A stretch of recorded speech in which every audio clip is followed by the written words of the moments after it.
जय जगन्नाथ भक्त समाज आसंतो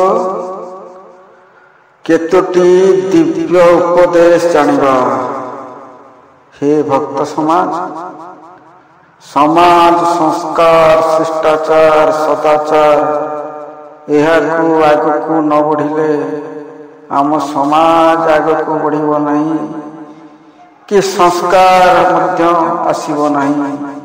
समाज संस्कृति संस्कार एहाकू आमे मूल बीज भावे ग्रहण करी आम सनातन दर्पणर परिवार आगकू बढ़ी बढ़ी जीवा। आज आमर संख्या 148 बढ़ी दिने संस्कृति समाज संस्कार रूपरेख नेब। तेणु आसंतु जानिबा। प्रथम एक हृदय को दिव्य गुणरे परिपूर्ण करिबा पाई शिष्टाचार बीज बपन करे। ता चारि पाखरे सत्संगर बाड़ घेराई दियो। जद्वारा क्रोध लोभ आदि विकार रूप पशु ता मध्यरे प्रवेश न करिवे। तुमे निश्चय शांति ओ आनंदर फसल काटिबो। द्वितीय आध्यात्मिक उन्नति पाई शिष्टाचार पालन एकांत आवश्यक। सेवा व त्याग भाव तार सहायक गुण। तृतीय शिष्टाचार पालन करी मनुष महान हुए। सहृदयता बिना सदाचार बिना मनुष्य पशु श्रेणी रे गणना होता। चतुर्थ जेते बेले तुम ठारे दिव्य गुण वृद्धि पाइब विषय आसक्ति क्रमे कमी कमी जीव। पंचम सूर्योदयर प्रकाश रे जेपरी पुष्पर पाखड़ा खुली जाए दिव्य गुणर प्रकाश द्वारा निज हृदय कमलर पाखड़ा खुली दियो। षष्ठ वासनार अग्नि शिष्टाचारीर अंतःकरणर विदग्ध न करो। सप्तम शिष्टाचार ही जीवनर श्रेष्ठ चाबिकाठी। अष्टम आमे ईश्वर प्रति उन्मुख हेउछु। यह ही शुभ कर्मर परिभाषा। भक्त समाज आमे सबू जने जने सिपाही युद्ध को आगे नेबाकु हेले आम कोई बीज मंत्र धरी आग को बढ़िया हेब। नवम त्याग भाव को ग्रहण करी तुमे ईश्वर साम्राज्य रे प्रवेश करी पार। दशम त्यागर अभिमान धनर अभिमान ठारू अधिक विपदजनक।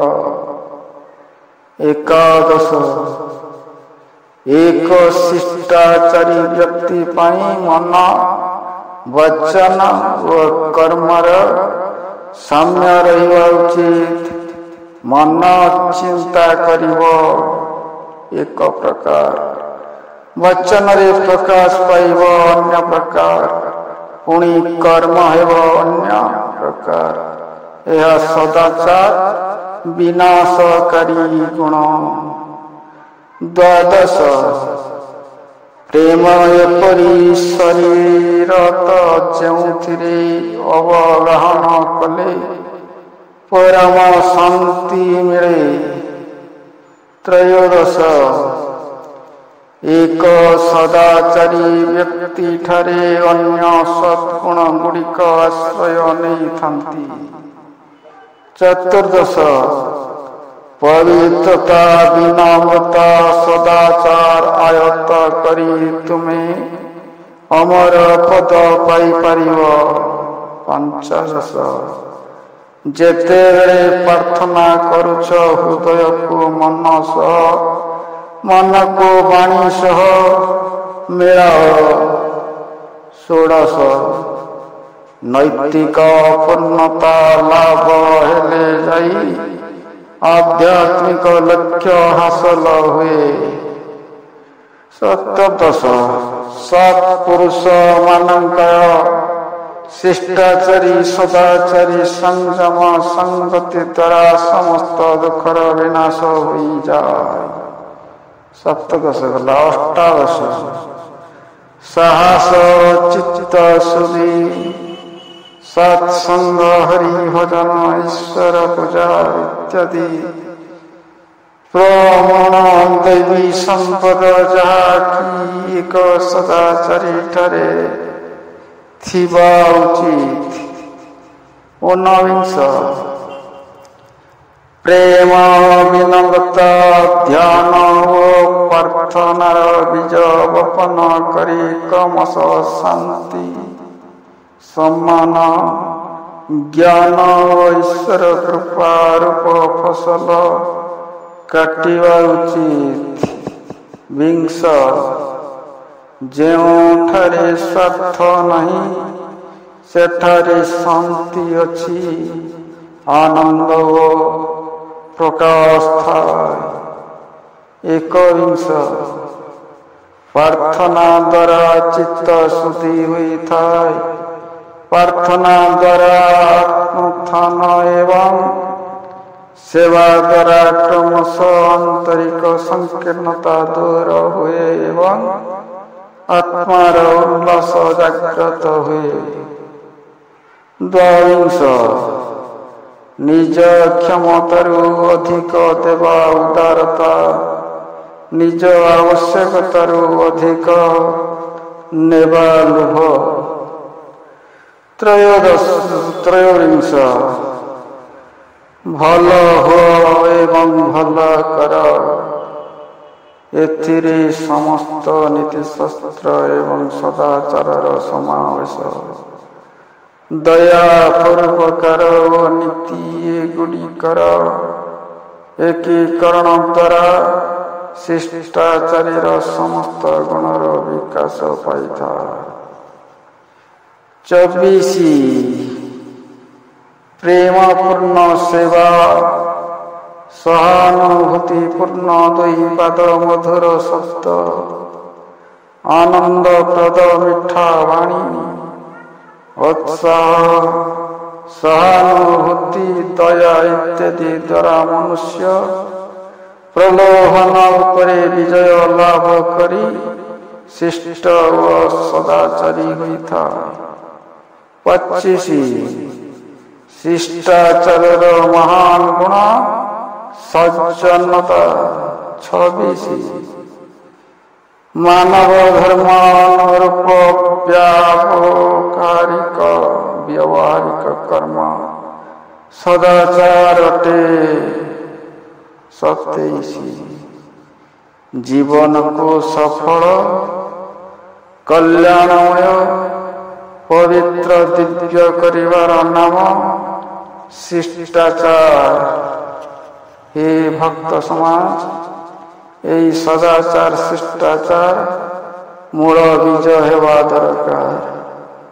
28 मनुष्य आध्यात्मिकतार जागरण द्वारा सदाचार आरंभ हुए।